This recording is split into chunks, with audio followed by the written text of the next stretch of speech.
નમસ્કાર દર્શક મિત્રો, વૈભવદ્રષ્ટિ સમાચારમાં આપનું હાર્દિક સ્વાગત છે। બોરેલીના સેવા સદનમાં સ્વચ્છતાના નામે મીંડું જોવા મળી રહ્યું છે। બોરેલીના સેવા સદનમાં જ્યાં મોટા મોટા અધિકારીઓ બેસતા હોય છે, ત્યાં એસટીએમડી માંડીને, મામલતદારથી માંડીને, નાયબ મામલતદારથી માંડીને ઘણા મોટા અધિકારીઓ બેસતા હોય છે અને ત્યાં ઘણી બધી કચેરીઓ પણ છે, છતાં પણ બોરેલીમાં સેવા સદનમાં સ્વચ્છતાના નામે મીંડું જોવા મળી રહ્યું છે।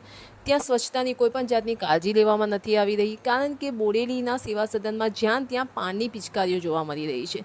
સીડીઓ લઈ લો, લિફ્ટ લઈ લો કે બારીઓ લઈ લો, ત્યાં તમને ફક્ત પાનની પિચકારી અને ગંદકી જોવા મળશે અને જેને કારણે ઘણી વખત તો સ્મેલ પણ આવતી હોય છે અને ગંદી વાસ પણ આવતી હોય છે। તો શું આ ગંદકી ત્યાં બેસતા અધિકારીઓને દેખાતી નથી કે શું અધિકારીઓ ફક્ત પોતાની ઓફિસની સફાઈ કરવા માટે જ જવાબદાર છે? એ સૌથી મોટો પ્રશ્ન ઊભો થાય છે।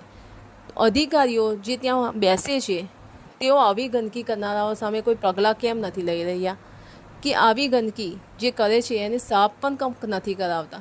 ઇવન જ્યાં ત્યાં કચરો પણ પડેલો હોય છે અને વોશરૂમો જે હોય છે સેવા સદનના, એ તો યુઝ કરવાને લાયક પણ હોતા નથી। તો બોરેલીના સેવા સદનમાં આટલી બધી જે ગંદકી જે છે એનું કારણ શું છે અને અધિકારીઓ આ ગંદકીને કેમ અવગણી રહ્યા છે, એ પણ સૌથી મોટો પ્રશ્ન છે। આપના પ્રધાનમંત્રી નરેન્દ્ર મોદી સ્વચ્છતા અભિયાન ચલાવી રહ્યા છે, પરંતુ આટલા મોટા અધિકારીઓ જ્યાં બેસે છે ત્યાં જ સ્વચ્છતાનું કોઈ નામો નિશાન નથી। એ સૌથી મોટો પ્રશ્ન છે। તમારું શું કહેવું છે આ બાબતે?